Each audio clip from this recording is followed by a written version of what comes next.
पहला क्वेश्चन बोल रहा है कि निम्नलिखित रोगों में कौन टाइगर मच्छरों द्वारा संचरित नहीं होता है। तो पहला का हो जाएगा ऑप्शन डी, जापानी एंसेफ्लाइटिस जो है वो टाइगर मच्छरों द्वारा संचारित नहीं होता है। देखिए, एडीज एल्बोपिबटस, एडीज एल्बोपिबट्स जिसे टाइगर मच्छर के नाम से भी जाना जाता है, पीत ज्वर, डेंगू ज्वर, चिकनगुनिया तथा मेंट लुई एंसेफेलाइटिस जैसे रोगों के कारक विषाणु का वाहक होता है ये। ठीक है, और जापानी इंसेफेलाइटिस रोग का कारक फल्वेबीराइडी कुल का विषाणु होता है और इस विषाणु के वाहक सिर्फ क्यूलेक्स प्रजाति के मच्छर होते हैं। तो ये आप लोग ध्यान में रखिएगा। नेक्स्ट है ये दूसरा क्वेश्चन में, दूसरा नंबर बोल रहा है कि बेतार संचार पृथ्वी की सतह को निम्नांकित द्वारा परिवर्तित किया जाता है। यानी जो उपग्रह छोड़े जाते हैं संचार उपग्रह वो पृथ्वी तो वो उपग्रह पृथ्वी की सतह को निम्नांकित द्वारा परिवर्तित किया जाता है। तो किसके द्वारा वहाँ पे परिवर्तित किया जाता है? तो दूसरा का यहाँ पे हो जाएगा ऑप्शन सी, आयन मंडल के द्वारा। आयन मंडल की ऊंचाई 80 से 640 किलोमीटर होती है। इसमें विद्युत आवेशित कणों की अधिकता होती है एवं ऊंचाई के साथ तापमान बढ़ता है यहाँ, और वायुमंडल की इस परत से रेडियो की तरंगें परिवर्तित होती हैं। तीसरे नंबर में आइए, निम्नलिखित में से कौन स्कर्वी रोग के इलाज में उपयोगी है? तो तीसरा को हो जाएगा ऑप्शन सी, आंवला। विटामिन सी जल में विलय विटामिन है और इसका रासायनिक नाम जो होता है वो एस्कॉर्बिक एसिड होता है और इसका अणुसूत्र होता है C6H8O6। इसकी कमी से स्कर्वी रोग नामक रोग होता है और यह खट्टे रसदार फलों जैसे नींबू, संतरा, आंवला तथा पत्तेदार सब्जियां एवं अंकुरित अनाज में ये पाई जाती हैं। नेक्स्ट है ये चौथा नंबर में, चौथा नंबर बोल रहा है एनोस्मिया कहते हैं। तो एनोस्मिया किसे कहते हैं? तो ये हो जाएगा इसका ऑप्शन बी, घ्राण संवेदना की कमी को। अघ्राणता का गंध या अग्राह्यता में मनुष्य की सूंघने की शक्ति का इसमें नाश हो जाता है। यानी घ्राण वाला सूंघने की संवेदना में कमी जो हो जाता है उसको एनोस्मिया कहते हैं। पांचवा नंबर आइए, जेनेटिक्स निम्न में से किसका अध्ययन है? तो पांचवा का यहाँ पे देख लीजिए, पांचवा का हो जाएगा इसका सही आंसर ऑप्शन डी, अनुवांशिकता और उसके विचरण का अध्ययन होता है। अनुवांशिकी जीव विज्ञान की वह शाखा है जिसमें वंशागति के नियम, कारकों एवं विभिन्नताओं का अध्ययन किया जाता है। ग्रेगर मेंडल की उपलब्धियों को आज अनुवांशिकी में शामिल कर लिया गया है। ठीक है ना। छठा नंबर आइए, विद्युत धारा की अंतर्राष्ट्रीय एसआई इकाई क्या होती है? तो एसआई मात्रक किसका होता है? Option D, ampere. ठीक है। नेक्स्ट आइए सातवां नंबर में, सातवां बोल रहा है यदि हम किसी दिए गए बल के क्षेत्र को बढ़ाते हैं तो इससे दाब प्रति इकाई क्षेत्र क्या होगा? तो सातवां का हो जाएगा ऑप्शन सी, कम हो जाता है। एक्चुअली में क्या होता है कि जब किसी दिए गए बल के क्षेत्र को बढ़ाया जाता है तो इससे प्रति इकाई क्षेत्र पर पड़ने वाला दाब में कमी आ जाती है। नेक्स्ट आइए आठवां नंबर में, आठवां बोल रहा है कि सूक्ष्मतम पदार्थ जिसे प्रकाशीय सूक्ष्मदर्शी की सहायता से स्पष्ट रूप से देखा जा सकता है किस कोटि का होता है? तो आठवां का इसका सही आंसर हो जाएगा ऑप्शन ए, माइक्रोमीटर। नेक्स्ट आइए 9 नंबर में,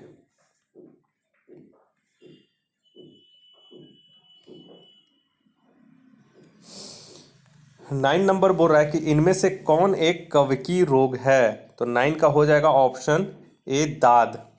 दाद यानी कि रिंग वार्म। रिंग वार्म नामक रोग जो होता है वो ट्राइकोफाइटान नामक कवक से होता है। किस नामक कवक से? ट्राइकोफाइटाइन नामक कवक से होता है। और मलेरिया जो होता है प्लाज्मोडियम नामक प्रोटोजोआ से होता है। अगर मलेरिया पूछेगा तो प्लाज्मोडियम नामक प्रोटोजोआ से, दाद पूछेगा यानी कि रिंगवर्म पूछेगा तो ट्राइकोफाइटाइन नामक कवक से, और गलसुआ यानी कि मम्स और जलतांक यानी कि हाइड्रोफोबिया पूछेगा तो ये विषाणु द्वारा उत्पन्न होने वाले मानव रोग हैं। 10वां नंबर आइए, डीजल का निष्कर्षण एक्सट्रैक्शन होता है। तो यहाँ पे देखिए डीजल को किस तरह से प्राप्त किया जाता है, किस तरह से उसका निष्कर्षण किया जाता है? तो 10वां का हो जाएगा ऑप्शन डी, जमीन से। अभी तक डीजल का निष्कर्षण जमीन से होता है, अब रतनजोत नामक पौधे से भी डीजल का उत्पादन शुरू हो चुका है, यानी कि जैविक ईंधन इससे डीजल बनाया जा रहा है, मतलब पौधा एक उसी से। नेक्स्ट आइए 11 नंबर में। 11 बोरा जर्मन सिल्वर में सम्मिलित है। तो 11 का हो जाएगा क्या ऑप्शन सी, कॉपर, जिंक और निकेल। जर्मन सिल्वर में कॉपर होता है 60%, जिंक होता है 20% और निकेल भी होता है 20%। 12 नंबर आइए, निम्नलिखित में से कौन सा रसायन वोटिंग स्याही में प्रयोग होता है। जब हम लोग वोट करते हैं तो उंगली में जो स्याही लगाया जाता है वो किस चीज़ का होता है। तो 12 का हो जाएगा ऑप्शन ए, सिल्वर नाइट्रेट का प्रयोग किया जाता है वोटिंग स्याही में। 13 नंबर में आइए। 13 नंबर बोल रहा है प्लास्टर ऑफ पेरिस है। तो 13 का यहाँ पे देखिए ऑप्शन बी हो जाएगा, प्लास्टर ऑफ पेरिस CSO4 का होल टू हाफ H2O होता है प्लास्टर ऑफ पेरिस, यानी कि अर्ध जल योजित यानी कि हाफ डिहाइड्रेटेड कैल्शियम सल्फेट को सामान्यतः प्लास्टर ऑफ पेरिस कहते हैं और यह एक सफ़ेद चूर्ण होता है। इसका रासायनिक नाम कैल्शियम सल्फेट हेमीहाइड्रेट होता है। इसका उपयोग शैल क्रिया में पट्टी के रूप में तथा मूर्तियों बनाने में किया जाता है। 14 नंबर आइए, LPG मुख्यतः होती है। तो LPG मुख्यतः क्या होती है। तो 14 का यहाँ पे सी हो जाएगा, मीथेन। ठीक है, LPG होता है द्रवित पेट्रोलियम गैस, और इसमें अगर आप LPG में ब्यूटेन एवं प्रोपेन का मिश्रण होता है, ठीक है, जिसे उच्च दाब पर द्रवित कर सिलेंडरों में भर दिया जाता है और LPG में सल्फर के यौगिक यानी कि मिथाइल मरकेप्टन को मिला देते हैं ताकि इसके रिसाव को इसकी गंध से पहचाना जाता है। तो यहाँ पे देखिए पेट्रोलियम कुओं से निकलने वाली जो प्राकृतिक गैस होती है उसमें 95% हाइड्रोकार्बन होता है, जिसमें 80% मीथेन रहता है। तो यहाँ पे देखिए अगर आपको प्रोपेन और ब्यूटेन ऑप्शन में ना दे करके इस तरह से ऑप्शन देगा तो इसमें आप लोग मीथेन मारिएगा आंसर, ठीक है। और अगर प्रोपेन एवं ब्यूटेन देगा तब तो आप प्रोपेन एवं ब्यूटेन ही आंसर मारिएगा LPG में। नेक्स्ट है ये 15 नंबर में। 15 बोल रहा है कि कोलेकैल्सिफेरॉल्स रासायनिक यौगिक का सामान्य नाम क्या है। तो 15 का हो जाएगा ऑप्शन बी, विटामिन डी। और विटामिन सी का होता है एस्कॉर्बिक अम्ल। विटामिन डी को एक हार्मोन माना जाता है, इसके सर्जन में कैल्सिफेरॉल पाया जाता है। 16 नंबर में बोला खाने का नमक NaCl किससे बनता है। तो 16 का हो जाएगा ऑप्शन बी, मजबूत अम्ल और मजबूत क्षार से खाने का नमक बनता है। नेक्स्ट आइए 17 नंबर में।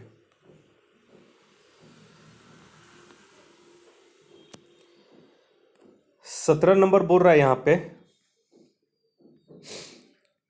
निम्नलिखित युगों में से सही सुमेलित नहीं है। तो 17 में से इसमें से कौन सही सुमेलित नहीं है। तो ऑप्शन डी जो है अहोम विद्रोह 1815, ये सही सुमेलित नहीं है। देखिए गोमधर कुंवर के नेतृत्व में 1828 ईस्वी में अहोम क्षेत्र के लोगों द्वारा अहोम विद्रोह प्रारंभ हुआ था, जिसे ईस्ट इंडिया कंपनी ने दबा दिया था। तो यहाँ पे 1815 के जगह 1828 हो जाएगा इसका सही आंसर। बाकी यहाँ पे सभी जो है वो सभी सही सुमेलित हैं। नेक्स्ट आइए 18 नंबर में। 18 बोला निम्नलिखित में से कौन सही सुमेलित नहीं है। ठीक है, तो 18 का इसका हो जाएगा ऑप्शन डी जो है ये सही सुमेलित नहीं है। लखनऊ में जो था 1857 का यहाँ विद्रोह है, उसमें किस स्थान से किसने नेतृत्व किया था वही इसमें दिया गया है। तो लखनऊ यहाँ पे 1857 के विद्रोह, जिसे प्रथम भारतीय स्वतंत्रता संग्राम भी कहा जाता है, ब्रिटिश शासन के विरुद्ध एक सशस्त्र विद्रोह था। ठीक है, और यहाँ पे देखिए आपको अगर यहाँ पे बात करें लखनऊ में, तो लखनऊ में बहुत लोग को पता होगा, इसमें जो इनका नेतृत्व किए थे 1857 विद्रोह का, वो थे बेगम हजरत महल। ठीक है, यहाँ पे बेगम हजरत महल। और अगर इलाहाबाद रहेगा तो इलाहाबाद में लियाकत अली ने इनका नेतृत्व संभाला था, और कानपुर में नाना साहब तथा बिहार में कुंवर सिंह द्वारा 1857 क्रांति का विद्रोह को नेतृत्व किया गया था। 19 नंबर में आइए। 19 बोल रहा है कि निम्नलिखित में से किस शैलकृत गुफा में 11 सिरों के बोधिसत्व का अंकन मिलता है। तो 19 का इसका सही आंसर हो जाएगा ऑप्शन सी, कन्हेरी।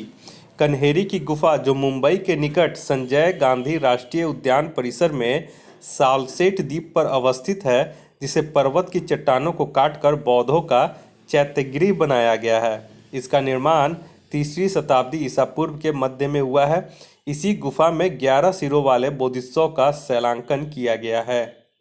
20 नंबर में आइए, निम्नलिखित में से किस वर्ष बंगाल के मिदनापुर जिले में जातीय सरकार की स्थापना हुई? ठीक है, तो 20 का यहाँ पे जो सही आंसर हो जाएगा वो हो जाएगा ऑप्शन डी 1942 में। भारत छोड़ो आंदोलन की एक महत्वपूर्ण विशेषता बलिया, तामलुक, मिदनापुर, सतारा सहित देश के कई स्थानों पर समानांतर सरकारों की स्थापना हुई थी। और ये समानांतर सरकार यहाँ पे 1942 में स्थापना हुई, 1944 तक चली। उसके बाद फिर अंग्रेजों ने इसे फिर कुचल दिया था। नेक्स्ट आइए 21 नंबर में। 21 बोल रहा है, भारतीय गौरव यश का अंतिम सूर्य किसके लिए प्रयुक्त हुआ है? तो 21 का यहाँ पे हो जाएगा ऑप्शन डी हेमू के लिए। भारत के महान योद्धा एवं दिल्ली के अंतिम हिंदू सम्राट हेमू ने अफगानों तथा मुगलों के विरुद्ध लगातार 22 युद्धों में विजय प्राप्त की थी। उन्हें विक्रमादित्य की उपाधि भी धारण की थी। दिल्ली के अंतिम यशस्वी हिंदू सम्राट के रूप में उन्होंने ही भारतीय गौरव का अंतिम सूर्य कहना उचित होगा। 22 नंबर आइए, निम्नलिखित में से राज्य के सप्तांग सिद्धांत के अनुसार राज्य का 7वां अंग कौन सा था? तो 22 का यहाँ पे ऑप्शन सी हो जाएगा मित्र। राज्य के सप्तांग सिद्धांत के अनुसार राज्य के 7 अंग निम्नलिखित है: स्वामी, अमात्य, कोष, दुर्ग, जनपद, बल एवं मित्र। तो 7वां यहाँ पे अंग कौन सा हो गया? तो मित्र हो गया। नेक्स्ट आइए 23 नंबर में। 23 बोल रहा है, निम्नलिखित में से किसे भारत में स्थानीय स्वायत्त शासन का जनक माना जाता है? तो 23 का यहाँ पे हो जाएगा ऑप्शन डी लॉर्ड रिपन को। तो लॉर्ड रिपन के कार्यकाल का सबसे महत्वपूर्ण कार्य स्थानीय स्वशासन पर सरकारी प्रस्ताव 1882 था। उसके अनुसार इन्हीं से देश के राजनैतिक शिक्षा आरंभ होती है और इस प्रस्ताव के तहत ग्रामीण क्षेत्रों में स्थानीय बोर्डों की स्थापना की गई। प्रत्येक जिले में जिला, उपविभाग, तालुका अथवा तहसील बोर्ड बनाने की आज्ञा हुई। नगरों में नगर पालिकाएं स्थापित की गई और इन स्थानीय संस्थाओं को निश्चित आय के साधन भी प्रदान किए गए। नेक्स्ट आइए 24 नंबर में। 24 बोल रहा है, निम्नलिखित में से किस अधिवेशन में कांग्रेस ने पहली बार भारतीय रियासतों के प्रति अपनी नीति घोषित की थी? तो 24 का हो जाएगा ऑप्शन ए नागपुर अधिवेशन 1920 में। कांग्रेस ने 1920 के नागपुर अधिवेशन में पहली बार रियासतों के प्रति अपनी नीति घोषित की और 1924 का बेलगांव सम्मेलन सबसे यहाँ पे छोटा सम्मेलन था। नेक्स्ट आइए 25 नंबर में। 25 बोल रहा है, कौन सूफी संत महबूब ए इलाही कहलाता था? तो इंपॉर्टेंट क्वेश्चन है, इनमें से कौन महबूब ए इलाही कहलाता था? तो 25 का हो जाएगा आंसर डी शेख निजामुद्दीन औलिया को महबूब ए इलाही कहा जाता था। महबूब ए इलाही का अर्थ होता है ईश्वर के प्रेमी। उत्तर भारत के अग्रणी सूफी संत निजामुद्दीन औलिया थे। शेख निजामुद्दीन के उदार एवं सहिष्णु दृष्टिकोण के कारण उन्हें महबूब ए इलाही यानी कि ईश्वर के प्रेमी की लोकप्रिय उपाधि मिली थी। शेख निजामुद्दीन औलिया के प्रिय शिष्य अमीर खुसरो थे। 26 नंबर में आइए। 26 नंबर बोल रहा है कि कांग्रेस के मंच से भारतीय राष्ट्रीय कांग्रेस के किस अधिवेशन में प्रथम बार स्वराज शब्द व्यक्त किया गया था? तो 26 का इसका सही आंसर हो जाएगा ऑप्शन बी कलकत्ता अधिवेशन 1906 में।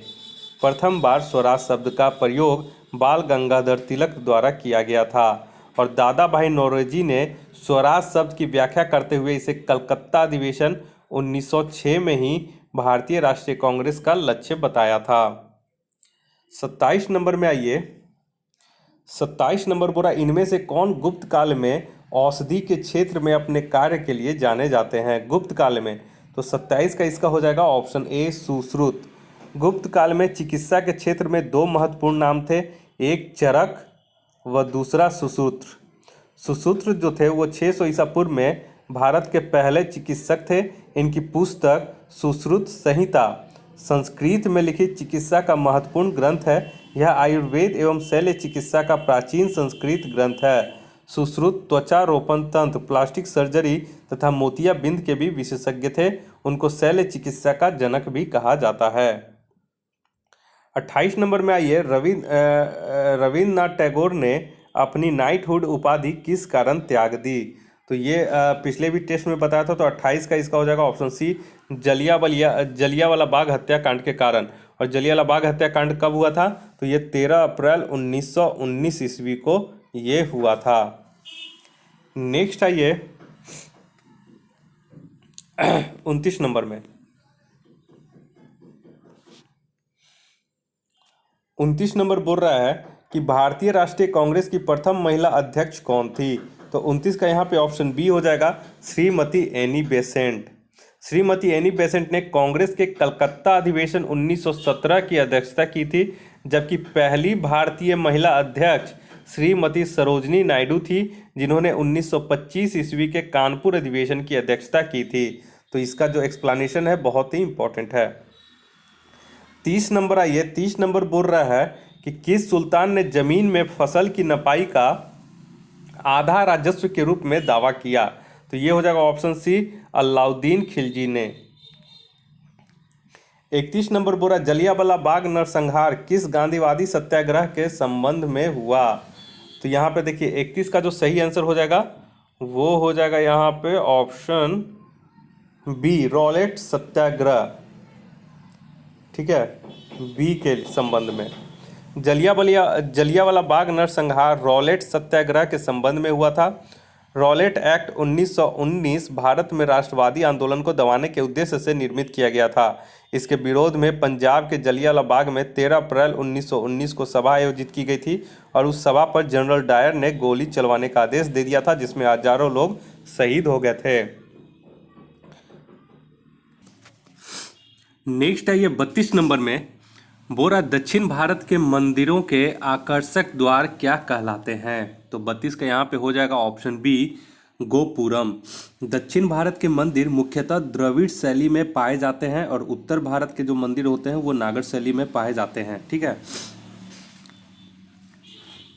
नेक्स्ट आइए 33 नंबर में, बोल रहा है निम्न में से किस देसी रियासत को अंग्रेजों ने अपने क्षेत्र में नहीं मिलाया था? तो इनमें से किसे नहीं मिलाया था? तो 33 का हो जाएगा ऑप्शन बी, ग्वालियर। अंग्रेजों ने देसी रियासतों को युद्ध के माध्यम से, लॉर्ड वेलेजली के सहायक संधि के माध्यम से, लॉर्ड वेलेजली के व्यपगत सिद्धांत के माध्यम से तथा कुछ रियासतों पर कुशासन के आरोप लगाकर अपने क्षेत्र में ले लिया। इन क्षेत्रों में सहायक संधि के माध्यम से हड़पी गई कुछ मुख्य रियासतें हैं हैदराबाद, तंजौर, सिंध, बरार एवं भोसले, पेशवा हैं, तथा व्यपगत के सिद्धांत के आधार पर सतारा, जैतपुर, संबलपुर, उदयपुर, झांसी, नागपुर को मिलाया गया जबकि अवध को कुशासन का आरोप लगाकर अपने क्षेत्र में मिला लिया गया। ठीक है, तो इसमें से केवल एक जो ग्वालियर था, यही एक ऐसा क्षेत्र था जो अंग्रेजों ने अपने क्षेत्र में नहीं मिलाया था। नेक्स्ट आइए 34 में। 34 बोला महात्मा गांधी ने भारतीय राष्ट्रीय कांग्रेस के किस अधिवेशन की अध्यक्षता की थी? तो 34 का इसका सही आंसर हो जाएगा ऑप्शन बी, 1924 ईस्वी। महात्मा गांधी ने भारतीय राष्ट्रीय कांग्रेस के बेलगांव अधिवेशन 1924 की अध्यक्षता की थी और गांधी जी ने कांग्रेस के अधिवेशन की अध्यक्षता सिर्फ एक ही बार की है और इसी में की थी। नेक्स्ट आइए 35 नंबर, स्वराज दल की स्थापना किसकी असफलता के बाद हुई? तो 35 का यहाँ पे हो जाएगा ऑप्शन ए, असहयोग आंदोलन के असफलता के बाद।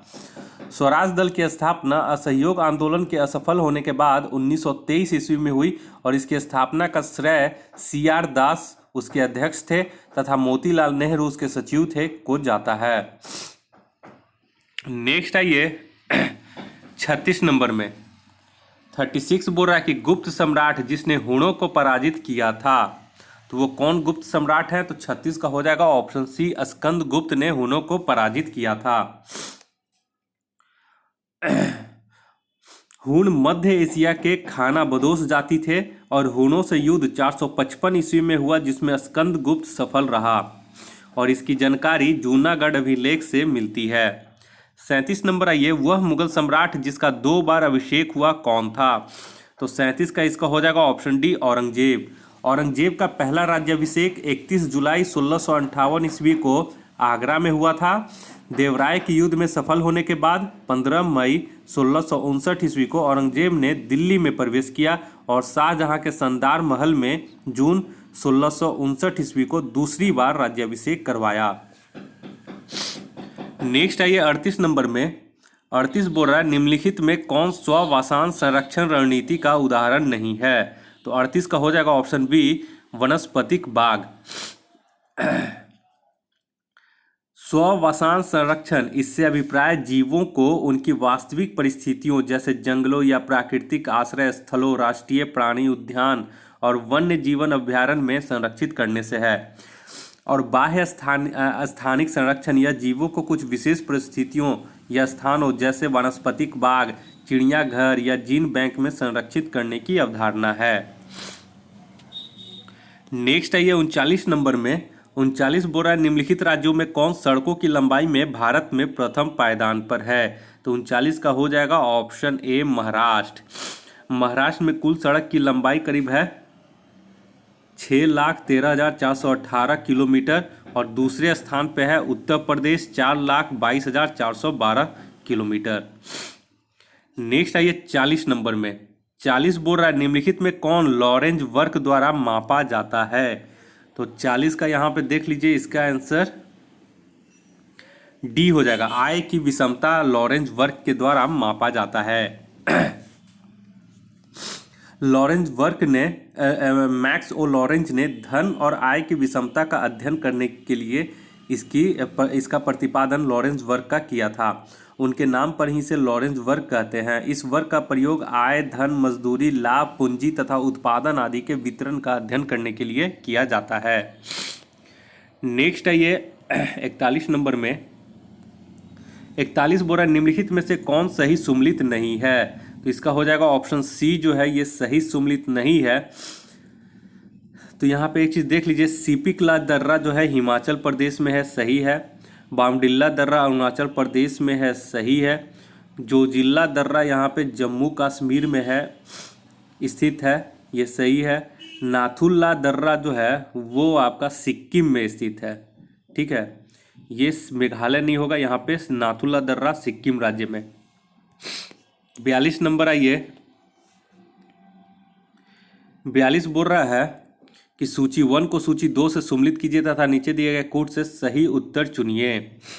तो देखिए यहाँ पे देख लेते हैं, सही उत्तर क्षेत्र और स्थानांतरी चुनना है, ठीक है।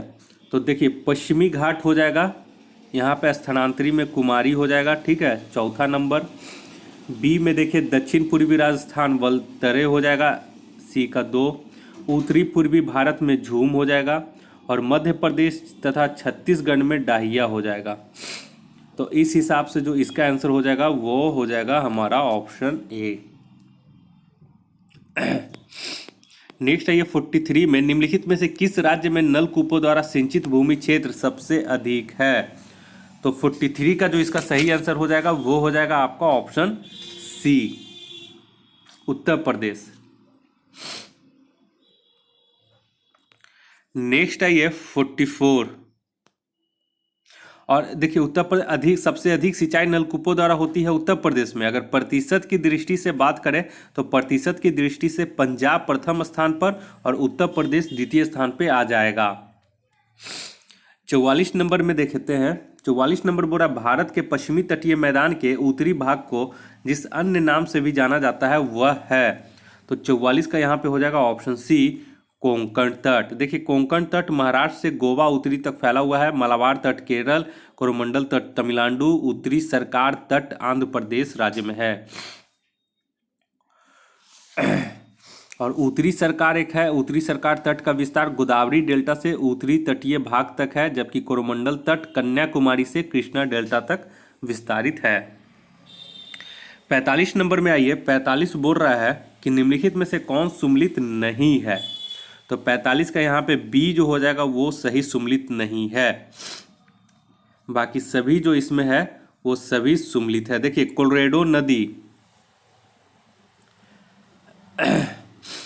संयुक्त राज्य अमेरिका पर डेविस है, यहाँ पे हम लोग देख सकते हैं। उसके बाद फिर पाक, एक मिनट, यहाँ पे हम इसको हूवर जो है यहाँ पे देखिएगा, ठीक है। हूवर बांध जो है किस पे है हूवर बांध? तो कोलोराडो नदी संयुक्त राज्य अमेरिका पर डेविस, पाकेर, बोल्डर और हूवर बांध स्थित है, याद रखिएगा। तो हूवर यहाँ टेनेसी नदी नहीं होगा, हूवर जो हो जाएगा वो कोलोराडो नदी हो जाएगा। तो कोलोराडो नदी कहाँ है? तो संयुक्त राज्य अमेरिका में है, और इस पर डेविस एवं पाकेर एवं बोल्डर और हूवर बांध स्थित है। वहीं टेनेसी नदी संयुक्त राज्य अमेरिका में ही है, इस पर व्हीलर, विल्सन, नोरिस और चिकमंगा बांध स्थित है, और ये सभी जो है वो बांध जल विद्युत परियोजना वाले। नेक्स्ट 46 में, भारत के किस राज्य में गन्ने की खेती के अंतर्गत सबसे अधिक भूमि है? तो 46 का इसका सही आंसर हो जाएगा ऑप्शन बी, उत्तर प्रदेश। उत्तर प्रदेश, उसके बाद महाराष्ट्र, उसके बाद तमिलनाडु और फिर कर्नाटक गन्ने की खेती के अंतर्गत भूमि की दृष्टि से क्रमशः प्रथम, द्वितीय, तृतीय और चतुर्थ स्थान पर है। नेक्स्ट है ये 47 नंबर में, 47 बोल रहा है निम्नलिखित देशों में से किसकी समुद्र तट रेखा सर्वाधिक लंबी है? तो 47 का यहाँ पे हो जाएगा ऑप्शन बी, कनाडा की। नेक्स्ट है ये 48 में बोल रहा है कि सूची को मिलान करना है। सूची 1 और सूची 2 दिया गया है यहाँ पे आप देख सकते हैं। तो इसका सही हो जाएगा ऑप्शन ए, 1, 3, 2, 4, यानी कि 1, इसका 3, इस मत्स्य पालन का यहाँ पे हो जाएगा नील क्रांति, और उर्वरक का जो है ये भूरी क्रांति हो जाएगा। तो इसका ऑप्शन ए सही हो जाएगा। नेक्स्ट है 49 नंबर, 49 बोल रहा है निम्नलिखित नदियों में से किसका उद्गम भारत में नहीं है?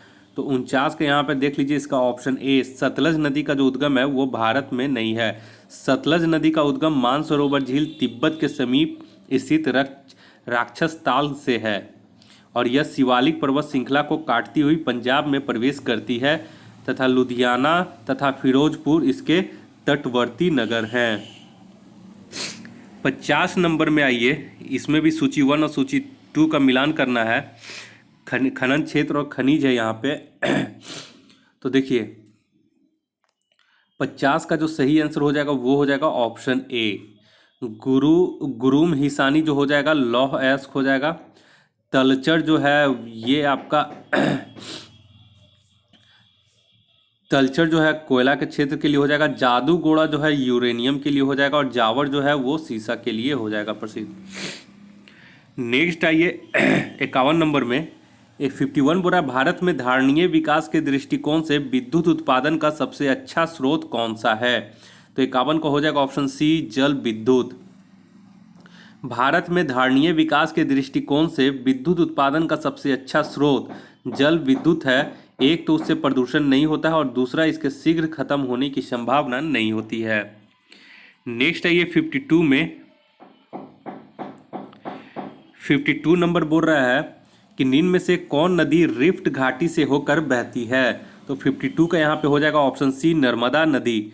नर्मदा नदी छत्तीसगढ़ के मैकाल पहाड़ियों में अमरकंटक पठार से निकलती है। नर्मदा नदी कुछ प्रभावशाली महाखंडों से होकर गुजरती है, जिसमें सबसे भव्य है जबलपुर के निकट धुआंधार जलप्रपात। जबलपुर से पश्चिम की ओर बढ़ते हुए महानदी विंध्य तथा सतपुड़ा श्रेणियों के बीच एक विभ्रंश रिफ्ट वैली से होकर यह गुजरती है। इंपॉर्टेंट इसका एक्सप्लेनेशन है। 53 ये उत्तरी पूर्वी मानसून से सबसे अधिक वर्षा प्राप्त करने वाला राज्य कौन सा है? तो ये हो जाएगा ऑप्शन सी, तमिलनाडु। नेक्स्ट आइए 54 में, सूची 1 को सूची 2 से सम्मिलित करना है। क्षेत्र है और उसका खनिज दिया गया है, ठीक है। तो यहाँ पे देख लेते हैं हम लोग। तो 54 का जो सही हो जाएगा बादाम पहाड़, बादाम पहाड़ हो जाएगा लौह अयस्क। कोडरमा, कोडरमा हो जाएगा आपका अवरक के लिए, आप लोग जानते ही होंगे। मूसाबनी, मूसाबनी हो जाएगा आपका तांबा के लिए, और रावा जो हो जाएगा वो हो जाएगा खनिज तेल पेट्रोलियम के लिए। नेक्स्ट है ये 55 नंबर में 55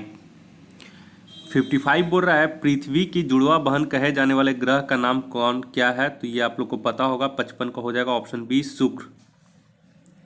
56 नंबर में आइए, निम्नलिखित में से गंगा नदी घाटी का भाग कौन सी उपनदी है?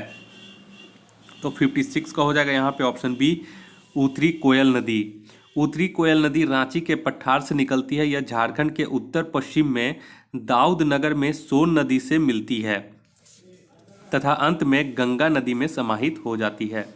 उत्तरी कोयल जलाशय झारखंड राज्य में पलामू और गढ़वा जिलों के जनजातीय इलाकों में स्थित है। उत्तरी कोयल नदी अपनी सहायक नदियों के साथ बेतला राष्ट्रीय उद्यान के पश्चिमी भाग से होकर गुजरती है। 57 नंबर में आइए, 57 बोल रहा है, संयुक्त राष्ट्र अमेरिका को छोड़कर विश्व के निम्न देशों में से कौन सा देश कच्चे तेल का सर्वाधिक उत्पादन करता है? तो 57 का हो जाएगा ऑप्शन सी, सऊदी अरब। 58 में आइए, 58 बोल रहा है, लोकसभा में केंद्र शासित क्षेत्रों का सर्वाधिक प्रतिनिधित्व कितना हो सकता है? तो 58 का है ऑप्शन बी, 20। भारतीय संविधान के अनुच्छेद 81 में लोकसभा की संरचना का प्रावधान किया गया है। लोकसभा के सदस्यों की अधिकतम संख्या 552 हो सकती है। इसमें से 530 सदस्यों राज्यों से तथा 20 संघ शासित प्रदेशों से निर्वाचित होना निर्धारित है। नेक्स्ट आइए 59 में, 59 बोल रहा है, भारतीय संविधान में भारत की आधिकारिक भाषा में जुड़े प्रावधानों में संसद संशोधन कर सकती है। तो यहाँ पे देख लेते हैं ऑप्शन क्या है। अपने सदस्यों के साधारण बहुमत द्वारा, तो देखिए यहाँ पे जो सही आंसर हो जाएगा ये हो जाएगा ऑप्शन बी, 2/3 बहुमत द्वारा। भारतीय संविधान के अनुच्छेद 343(1) के अनुसार संघ की राजभाषा हिंदी होगी और लिपि देवनागरी होगी। वहीं 343(2) के अनुसार इस संविधान के प्रारंभ से 15 वर्ष की अवधि तक संघ के शासकीय प्रयोजनों के लिए अंग्रेजी भाषा का प्रयोग किया जाता रहेगा। अंग्रेजी भाषा के प्रयोग की अवधि बढ़ाने 15 वर्ष के बाद भी के लिए संसद का साधारण बहुमत ही पर्याप्त होगा, किंतु आधिकारिक भाषा से संबंधित किसी महत्वपूर्ण संशोधन के लिए उसी विहित रीति का पालन करना होगा जिसका उल्लेख अनुच्छेद 368 में है, अर्थात 2/3 बहुमत द्वारा। उदाहरण के लिए यदि अनुच्छेद 343(1) में उल्लिखित संघ की राजभाषा हिंदी होगी को संशोधित करके संघ की राष्ट्रीय भाषा हिंदी होगी करना हो तो उसे 2/3 बहुमत की आवश्यकता होगी। इस आशय का एक विधेयक वर्ष 2016 में राज्यसभा में पेश किया गया था। नेक्स्ट है ये 60 नंबर में, 60 नंबर बोल रहा है, निम्नलिखित में से कौन पंचायतों की संरचना के बाबत उपबंध करने को अधिकृत है? तो इसका हो जाएगा ऑप्शन बी, राज्य का विधानमंडल। इसका उपबंध भारतीय संविधान के भाग 9 और अनुच्छेद 243(c)(1) में कहा गया है। तो कौन पंचायतों की संरचना के बाबत उपबंध करने का अधिकृत है? तो राज्य का विधानमंडल। नेक्स्ट है ये 61 नंबर में, 61 बोल रहा है कि भारतीय संविधान की 11वीं अनुसूची संबंधित है। तो किससे संबंधित है? तो 61 का हो जाएगा ऑप्शन ए, पंचायती राज से। 73वें संविधान संशोधन अधिनियम 1992 द्वारा, जो कि 27 अप्रैल 1993 से प्रभावी हुआ था, द्वारा संविधान में भाग 9 एवं 11वीं अनुसूची जोड़कर पंचायती राज संस्थाओं को संवैधानिक आधार प्रदान किया गया। 11वीं अनुसूची में कुल 29 विषयों का उल्लेख है जिन पर पंचायतों को विधि बनाने की शक्ति प्रदान की गई है। 62 नंबर में आइए, 62 बोल रहा है कि निम्नलिखित में से कौन प्रथम जनजातीय लोकसभा अध्यक्ष थे? तो 62 का हो जाएगा option D, P.A. Sangma. P.A. Sangma प्रथम जनजातीय लोकसभा अध्यक्ष थे जिनका कार्यकाल 23 मई 1996 से 23 मार्च 1998 तक था। 63 में आइए, 63 बोल रहा है, निम्नलिखित में से कौन सी एक समिति पंचायती राज संस्था से संबंधित नहीं है? तो 63 का हो जाएगा ऑप्शन ए, PVN राव समिति। देखिए PVN राव यानी कि PV नरसिम्हा राव समिति का पंचायती राज संस्था से कोई संबंध नहीं है। शेष अन्य समितियां पंचायती राज व्यवस्था से संबंधित है।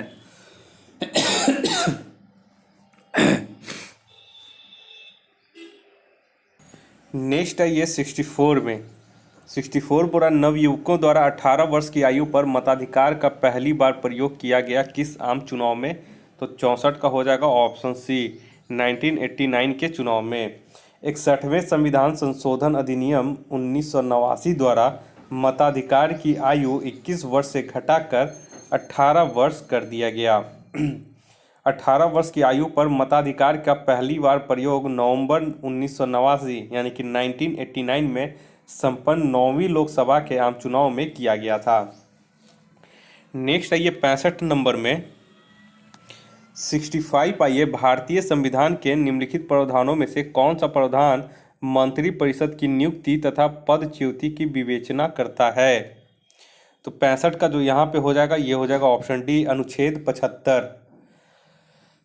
देखिए अनुच्छेद 70 जो है ये अन्य आकस्मिकताओं में राष्ट्रपति के कार्यों का उपराष्ट्रपति द्वारा निर्वहन का इसमें वर्णन किया गया है।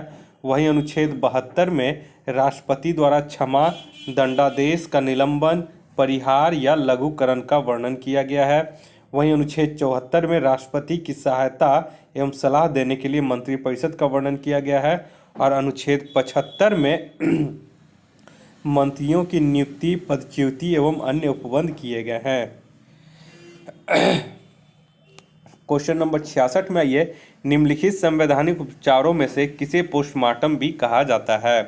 तो 66 का इसका सही आंसर हो जाएगा ऑप्शन डी, अधिकार परीक्षा। भारतीय संविधान में संवैधानिक उपचारों में अधिकार परीक्षा को पोस्टमार्टम भी कहा जाता है। अधिकार परीक्षा का शाब्दिक अर्थ है किसी प्राधिकृत या वारंट के द्वारा इस रीट को न्यायालय में किसी व्यक्ति द्वारा सार्वजनिक कार्यालय में दायर अपने दावे की जांच के लिए जारी किया जाता है। अतः यह किसी व्यक्ति द्वारा लोक कार्यालय के अवैध अनाधिकार को ग्रहण करने से रोकती है। आर्टिकल 32 के तहत, अनुच्छेद 32 के तहत सुप्रीम कोर्ट जो है वो 5 तरह का रीट जारी करता है। वहीं 226 के तहत उच्च न्यायालय 5 प्रकार का रीट जारी करता है। आगे हम इसमें बता देंगे वीडियो में। 67 आइए, 67 बोल रहा है कि निम्नलिखित विशेषताओं में से केंद्रीय शासन व्यवस्था के लिए कौन सा सही नहीं है? तो 67 का इसका सही आंसर हो जाएगा ऑप्शन सी, बड़े देशों के लिए आदर्श। ये जो है ये सही नहीं है।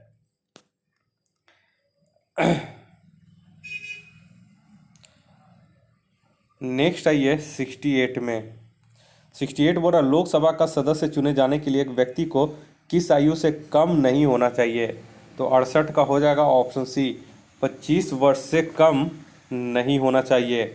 और ये इसका वर्णन अनुच्छेद 84 में किया गया है। नेक्स्ट आइए 69 में। 69 बोल रहा सर्वोच्च न्यायालय के न्यायाधीशों की सेवानिवृत्ति की उम्र क्या है? तो 69 का यहाँ पे हो जाएगा ऑप्शन सी, 65 वर्ष। अनुच्छेद 124(2) के अनुसार उच्चतम न्यायालय का न्यायाधीश 65 वर्ष की आयु तक अपने पद पर बना रहेगा, परंतु न्यायाधीशों की आयु के संदर्भ में संसद नए कानून बना सकेगी। कोई भी न्यायाधीश कार्यकाल समाप्त होने से पूर्व राष्ट्रपति को संबोधित अपने हस्ताक्षर सहित त्याग पत्र द्वारा अपने पद से त्याग दे सकता है। नेक्स्ट आइए 70 नंबर। 70 बोरा भारत में ब्लॉक स्तर पर बनी पंचायत समिति केवल है। तो केवल क्या है? तो 70 का हो जाएगा ऑप्शन सी, समन्वय और पर्यवेक्षी प्राधिकारी है। संविधान के भाग 9 में अनुच्छेद 243 में 243 का तक पंचायतों का प्रावधान है और इन्हें 1992 के 73वें संविधान संशोधन अधिनियम द्वारा संविधान में शामिल किया गया था। इस अधिनियम ने संविधान में एक नई 11वीं सूची भी जोड़ी थी। इस अधिनियम में सभी राज्यों के लिए त्रिस्तरीय प्रणाली अर्थात गांव स्तर पर ग्राम पंचायत, ब्लॉक स्तर पर पंचायत समिति और जिला स्तर पर जिला परिषद का प्रावधान किया गया था। नेक्स्ट आइए 71 नंबर में। 71 बोरा भारतीय संविधान की प्रस्तावना में समाजवादी शब्द किस संशोधन द्वारा जोड़ा गया? तो ये बहुत लोगों को पता होगा, ऑप्शन ए, 42वां संविधान संशोधन द्वारा 1976 में। और इसके जरिए 3 नए शब्द जोड़े गए थे, समाजवादी, धर्मनिरपेक्ष और अखंडता। नेक्स्ट आइए 72 में। 72 बोल रहा है कि किस अनुच्छेद के अनुसार भारत के राष्ट्रपति द्वारा राष्ट्रीय आपातकाल की घोषणा की जा सकती है? तो 72 का यहाँ पे जो सही आंसर हो जाएगा ऑप्शन ए हो जाएगा। अनुच्छेद 352 के अनुसार भारत के राष्ट्रपति द्वारा राष्ट्रीय आपातकाल की घोषणा की जा सकती है, जबकि अनुच्छेद 356 के तहत राज्यों में राष्ट्रपति शासन की उद्घोषणा की जाती है और अनुच्छेद 360 के तहत राष्ट्रपति द्वारा देश में वित्तीय आपातकाल की उद्घोषणा किया जा सकता है। 73 में आइए, निम्नलिखित में से किसको संविधान द्वारा मौलिक अधिकारों को लागू करने की शक्ति दी गई है? तो 73 के यहाँ पे हो जाएगा ऑप्शन डी, सर्वोच्च न्यायालय एवं उच्च न्यायालयों को।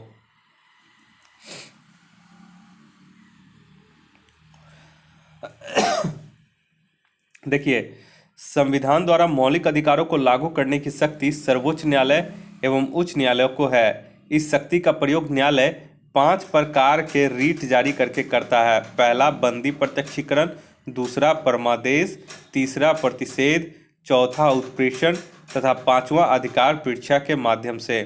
और ये जो रीट जारी करता है, सुप्रीम कोर्ट रीट जारी करेगा अनुच्छेद 32 के तहत, और हाईकोर्ट अगर उच्च न्यायालय रीट जारी करेगा 226 के तहत, यानी कि अनुच्छेद 226 के तहत उच्च न्यायालय ये 5 प्रकार की रीट जारी करेंगे और अनुच्छेद 32 के तहत 5 प्रकार का जो रीट है वो सुप्रीम कोर्ट जारी करेगा। 74 नंबर में आइए, 74 बोल रहा है भारत के राष्ट्रपति को विशिष्ट केंद्र राज्य राजकोषीय संबंधों के बारे में सुझाव किसके द्वारा दिया जाता है? तो 74 के यहाँ पे सही आंसर जो हो जाएगा वो हो जाएगा ऑप्शन डी, वित्त आयोग के द्वारा। वित्त आयोग अनुच्छेद 280 के तहत इसका गठन किया गया है। संघ राज्य के बीच बदलते वित्तीय संबंधों का आकलन तथा संशोधन का सुझाव राष्ट्रपति को यह देता है। नेक्स्ट आइए 75 में। 75 बोल रहा है किस संवैधानिक संशोधन के द्वारा पंचायती राज संस्थाओं को संवैधानिक स्तर प्राप्त हुआ?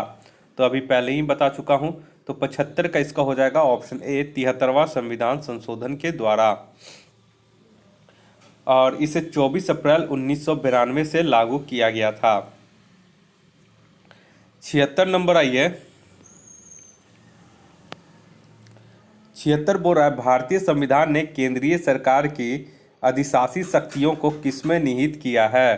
तो 76 का इसका सही आंसर हो जाएगा ऑप्शन ए, भारत के राष्ट्रपति में।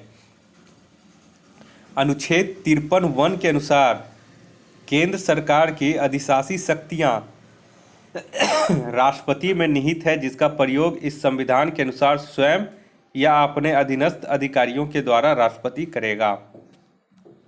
77 में आइए, 77 बोल रहा संविधान में मंत्रिमंडल शब्द का एक ही बार प्रयोग हुआ है और वह, तो ये हो जाएगा 77 का ए ऑप्शन, अनुच्छेद 352 में है।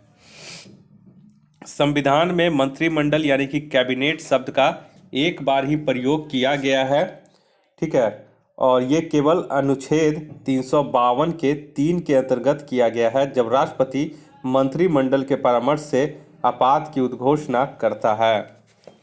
नेक्स्ट है ये 78 में।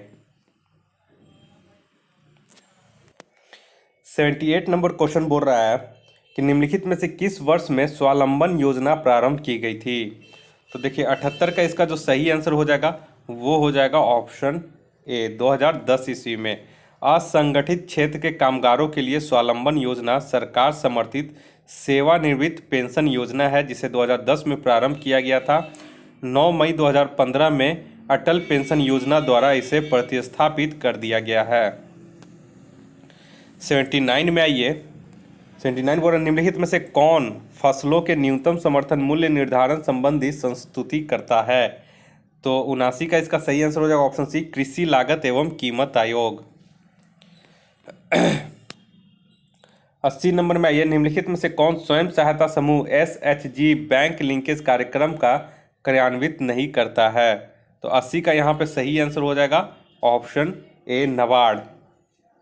कृषि संबंधी क्षेत्रों को दिए जाने वाले ऋण में वृद्धि की सहायता हेतु 12 जुलाई 1982 ईस्वी को अधिनियम के तहत कृषि एवं ग्रामीण विकास का राष्ट्रीय बैंक नाबार्ड की स्थापना की गई, और यह बैंक कृषि में वृद्धि, लघु एवं कुटीर उद्योग, गृह एवं ग्रामोद्योग, ग्रामीण कलाओं तथा गांव में चलने वाले अन्य संबंध आर्थिक गतिविधियों के लिए ऋण की व्यवस्था करने हेतु एक सर्वोच्च संस्था है। यह बैंक स्वयं सहायता समूह बैंक लिंकेज कार्यक्रम को क्रियान्वित नहीं करता है। नेक्स्ट है ये 81 नंबर में, निम्नलिखित में से कौन एक त्वरित अवस्थापना विकास कोष के अंतर्गत सम्मिलित नहीं है? तो 81 का ये हो जाएगा ऑप्शन डी, ग्रामीण उद्योग।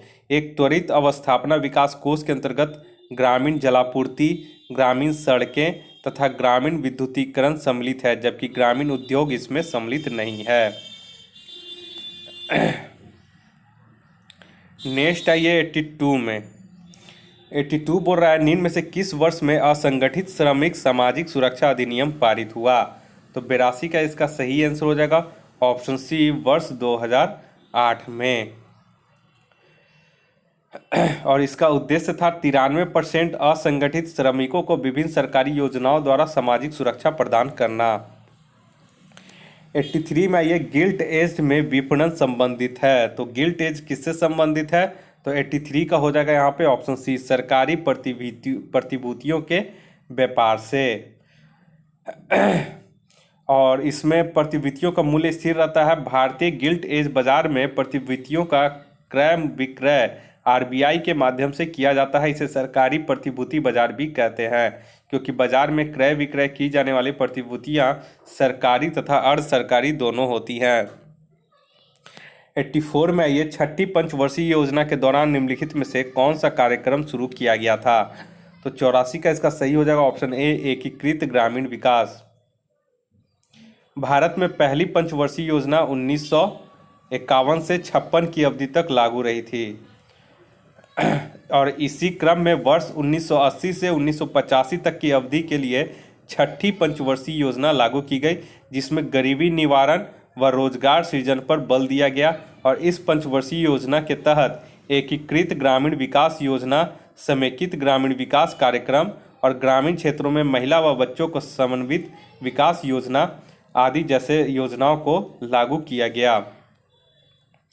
85 में आइए, जीवन की भौतिक गुणवत्ता सूचकांक PQLI किसके द्वारा विकसित किया गया? तो यहाँ 85 का सही हो जाएगा option A, Morris D Morris के द्वारा।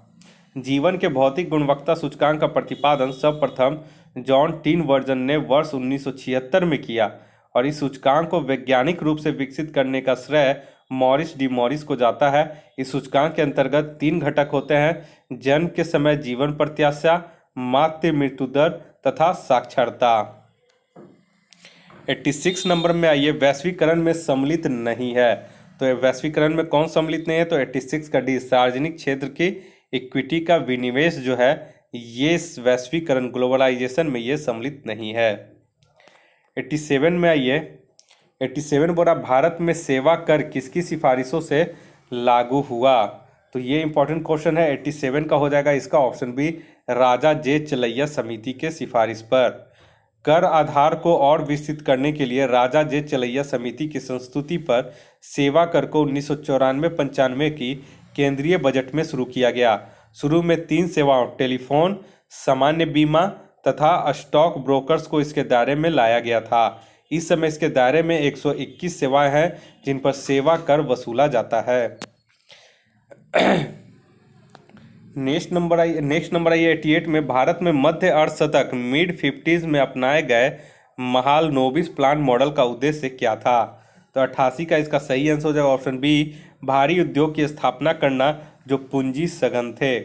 भारत की द्वितीय पंचवर्षीय योजना 1956 से 1961 का आधार तत्कालीन योजना आयोग के सदस्य PC महालनोबिस द्वारा तैयार किया गया था।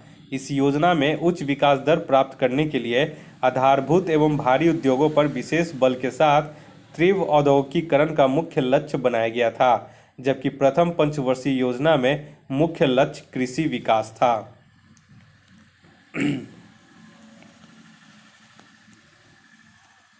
89 में आइए, 89 बोल रहा है निम्नलिखित में से किन वर्षों में व्यापार संतुलन भारत के लिए अनुकूल था? तो 89 का हो जाएगा ऑप्शन बी, 1972-73 और 1976-77 में। व्यापार संतुलन किसी देश विशेष के समस्त आयात एवं निर्यात के अंतर को भुगतान संतुलन कहते हैं।